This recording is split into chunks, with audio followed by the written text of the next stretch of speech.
Welcome to Value-Based Care, Value-Based Quality and Safety. This is Lecture B, Measurement of Value-Based Care. The objectives for this lecture, Measurement of Value-Based Care, are to identify the common characteristics of quality metrics, identify the categories of quality metrics, discuss how quality measures are calculated, and discuss the basis of provider resource use measures. Healthcare organizations utilize a variety of methods and tools to improve their organization's quality and safety. Common methodologies include Lean, Six Sigma, and change management. Lean focuses on the process, not the people, and promotes value by eliminating unnecessary waste. Lean teaches us how to streamline processes and to view the process from the customer's perspective. Six Sigma emphasizes standardization of the process, eliminating defects or bad outcomes. Change management focuses on how people and teams are affected by transition. Regardless of the methodology, understanding how to collect data and measure processes and outcomes is essential to thriving in the era of value-based care. In the ABCs of measurement, the National Quality Forum describes a measure as a standard, a basis for comparison, a reference point against which other things can be evaluated. Measures drive improvement, inform consumers, and influence payment. Measures can be conveyed in a variety of ways, including percentage, average, ratio, and absolute numbers. Successful measurement strategies must be accurate, useful, easy to interpret, and consistently reported. Before determining your measure, consider the following questions. Where is the data coming from? Is the measure flawed? Is the information valuable? Will our organization benefit from measuring this? Is this data translatable? Can others around us understand this measure? Can the data be collected time and time again without variation? Can multiple departments report the data in the same manner? You may be collecting new data points, or you could be using data that you are already collecting for other purposes, through patient surveys or clinical observations. Data is often flawed due to inconsistent reporting, which is why data accuracy and data integrity are vitally important. Data collection is obviously a key part of measurement, and this can be both easier and more challenging with the use of electronic health records, EHRs. The first question relates to whether the providers consistently record the information. For instance, unless institutions mandate that smoking status be documented, it is very likely that some providers will and others won't include it. Second, sometimes data are recorded in different places, or multiple places within the EHR, and sometimes the data mean the same thing in these different places, and sometimes they don't. To have a consistent measure across times and across departments, the location of the data source needs to be clearly specified, and the providers need to know to record the data in the appropriate place. Third, are the data recorded in structured form, or do they need to be extracted from narrative notes? Structured form usually means there are fixed choices for providers to choose from, such as pull-down menus with choices. If the data can be collected in structured form, they can be measured with relatively little effort and will be consistent across different users. If they have to be extracted from narrative notes, they can be reliably extracted, but the effort will be much more labor-intensive to do it accurately and consistently. Best practices, then, would be, wherever possible, to configure the EHR to collect the required data in structured form, in a consistent place, and to train providers about the key data and where and how to record it. Measures can be grouped into one of three categories: structure, process, and outcomes. Structure refers to characteristics of institutions and providers. Process is what is done to the patient, and outcomes are what happens to the patient. As you can see from the slide, structure influences process, which in turn affects outcomes. These classifications were originally coined in 1966 by physician researcher Avedis Donabedian. The Donabedian framework has evolved over time and is applied to healthcare systems to measure overall quality and inform strategic quality improvement planning.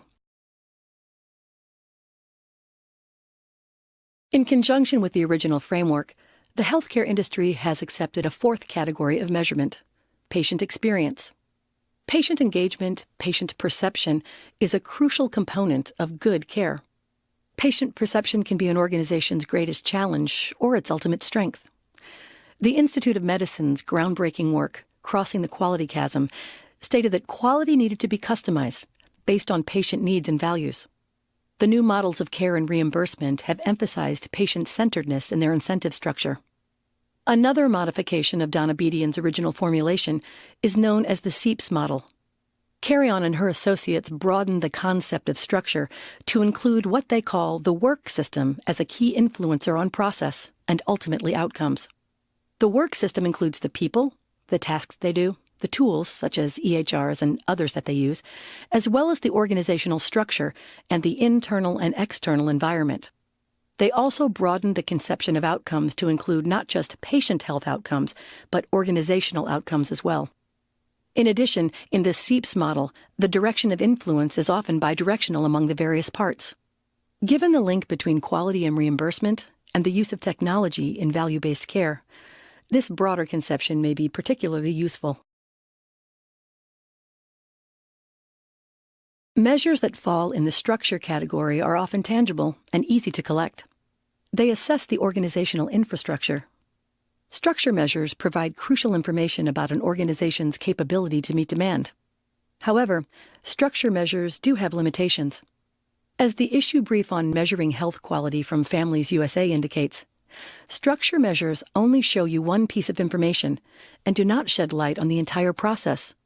For example, the number of hours that a technician is available to read a CT scan does not capture if CT scans are read during these time increments, nor does it tell you with what accuracy the CT scans are being read.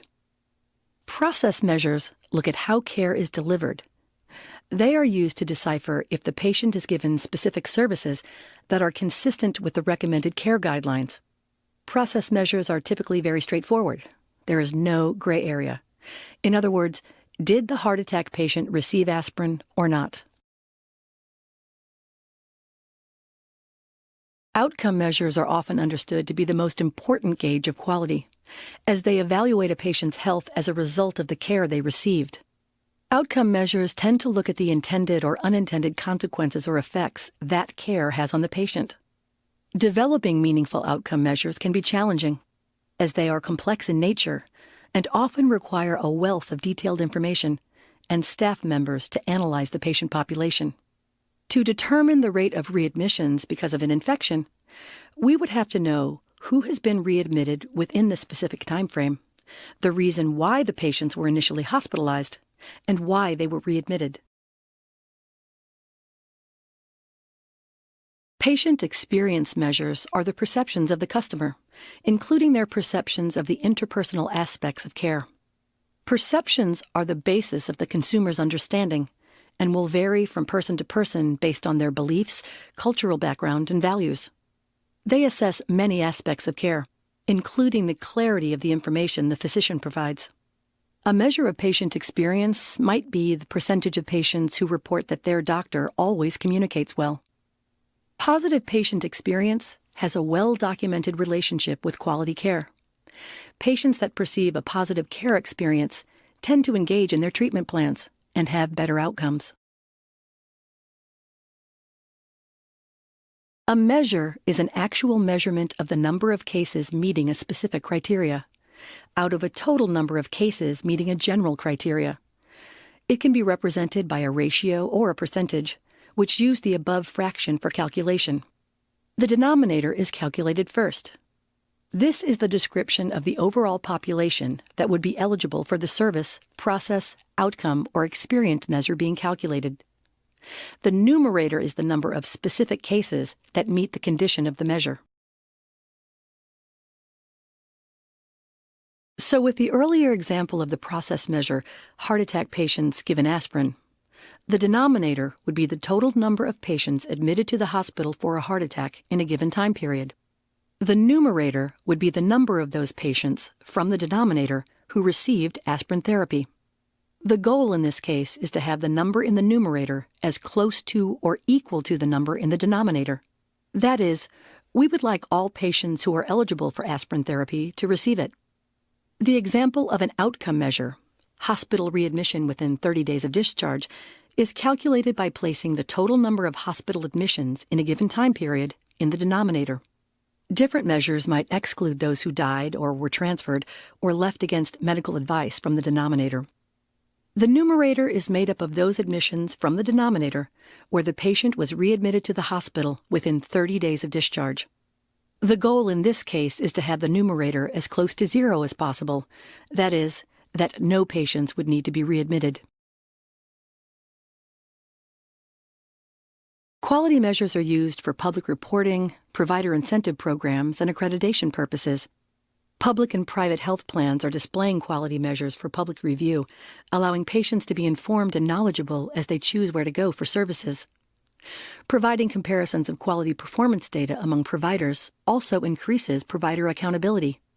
CMS has websites devoted to comparing Medicare performance data in the nursing home setting, hospitals, and home health agencies. Insurers often use quality performance measures as a gauge of quality, penalizing or rewarding providers based on their performance. Allocating payment based on quality measures, known as tiered payment systems, are a key element in value-based reimbursement. Organizations such as the Joint Commission also utilize quality measures. Healthcare consumers often view organizations with accreditation from, for example, the Joint Commission, URAC, or NCQA, as having superior quality than organizations without such accreditations. Measuring quality has been a major emphasis over the past decade. With the rising costs of healthcare and the need to improve outcomes, the Centers for Medicare and Medicaid Services, CMS, along with other industry leaders, have created standards and goals for what quality is. CMS uses measurement tools to quantify healthcare processes, outcomes, and patient experience to deliver high-quality, efficient, effective, safe, equitable, transparent, and timely care. Such care would smooth transitions among sites of care and could reduce health disparities. There are hundreds of quality measures utilized in healthcare. Some measures are mandated by government entities and are tied to reimbursement, while others are set internally and are specific to individual organizations. While many measures are related to patient health outcomes, others address issues such as the cost and efficiency of care. As healthcare services continue to climb in cost and complexity, there is a sizable interest within CMS and other payers in capturing the cost and efficiency of delivering healthcare. Measuring resource use is necessary so that we can understand how to reduce costs to our overburdened system. Tracking how many times the appropriate diagnostic test was ordered versus how many times the patient received unnecessary tests can uncover flaws in the current system or process. If we never measure the process, we may never find our inefficiencies or areas for improvement. By identifying our gaps, we can then take steps to improve our quality, reduce unnecessary waste, and ultimately increase the financial viability of the organization. Healthcare organizations have been able to successfully estimate the resources utilized when measuring simple or direct costs, such as the mean length of stay or the rate in which physicians order MRIs for patients with chronic lower back pain. Organizations are less familiar with the more complex episode and population-based measures, which are essential to capture in the value-based care model. Episode-based care measures all services related to a patient's acute event, which may include multiple healthcare settings. Population-based measures collect data on all care provided to a group of individuals with at least one chronic condition over a defined period of time. We turn our attention to learning more about assessing episodes of care. This is one of the relatively new areas into which it has been suggested healthcare managers expand their focus if they are to provide value-based care. According to Hornbrook, an episode of care is defined as a series of temporally contiguous healthcare services related to the treatment of a given spell of illness or provided in response to a specific request by the patient or other relevant entity. Partridge's definition reminds us that while an episode of care refers to only one patient, One patient can be in multiple episodes of care at the same time. The NQF Steering Committee identified several advantages to using the episode of care approach to assess performance. First, it offers a more patient-centered way to evaluate health system performance by measuring how services and transitions are coordinated across multiple settings. Second, the episode of care approach is a way to shift performance measurement toward assessments about outcomes and ultimately value. Focusing on episodes of care highlights the linkage between the provision of specific services and the outcomes of those services. Third, episodes of care can foster new strategies for financing healthcare that may eliminate current adverse incentives. If providers are paid for an episode of care, effective, efficient resource use will be rewarded. Overuse and underuse will not be rewarded. Finally, at least in theory, an episode approach based on prolonged episodes can provide more generalizable insights into the overall performance of delivery systems. Patients with chronic conditions will tend to experience other acute or chronic conditions during their period of follow-up. It will be important to note whether or not the outcomes and cost of care over time for different conditions are highly correlated. The ability to generalize and make meaningful comparisons across delivery systems, communities, and regions would be extremely valuable. Episode-based measures, as compared to measures of an individual physician's performance, are preferred by many of the nation's leading government agencies, including CMS. According to CMS, episode-based measures are important because they compare more similar patients than per capita calculations, as they are defined by similar procedures or conditions. Capture the multiple ways in which services can be combined and substituted to produce the best outcome at the lowest cost. Reflect patients' view of care as they move between and across settings and managers of their care, rather than simply measuring resources used for just a part of their care in one setting, and encourage improved coordination across settings included in the episode. By paying attention to how we utilize our finite resources, we will learn what treatment methods provide the most benefit to the patient at the lowest cost. While some treatments are traditionally provided in the hospital, they may be able to be performed at the nursing home or in the patient's home for a fraction of the cost with no ill consequences. As we move forward in the value-based model, we need to re-examine our mindset and assumptions. Just because we have provided care in one particular way does not mean that there isn't a better way to provide care that will allow for the same or better outcomes. We can examine how our peers are handling certain clinical diagnoses and work to make our protocols more efficient. Peer learning is a valuable tool now and will become an even more important tool in our toolbox as we move forward in the quality-driven, value-based healthcare system of the future. Episode-based resource use measures will not only cut down on duplicative and redundant services, but will deter the overuse and inappropriate use of services. Payers will no longer pay multiple providers to perform the same services on the same patients. Instead, the expectation will be to coordinate the patient's care, achieving the highest outcome at the lowest cost. All in all, resource management will bring value to the beneficiaries and ultimately the taxpayers. Resource use measures are becoming more prominent, thanks to efforts made by national leaders and governmental agencies. The organizations listed on this slide are innovators and early adopters of performance measures. For example, the National Quality Forum, NQF, is a nonprofit consensus standard-setting organization that has been endorsing resource use measures since 2012. The Government Accountability Office analyzed general medicine providers in large metropolitan markets using Medicare data for those practices which had higher than average claim amounts. The NQF, GAO, and other agencies have championed resource use data, as it is an integral part of evaluating the value and efficiency of care. In addition, as providers take on some of the financial risks of providing care, collecting and monitoring measures of resource use will be essential. There has also been interest not just in collecting the data, but in public reporting of results. This concludes Lecture B, Measurement of Quality-Based Care. In this lecture, we learned the following. Measuring patient experience is as valuable as measuring outcomes to improve quality care.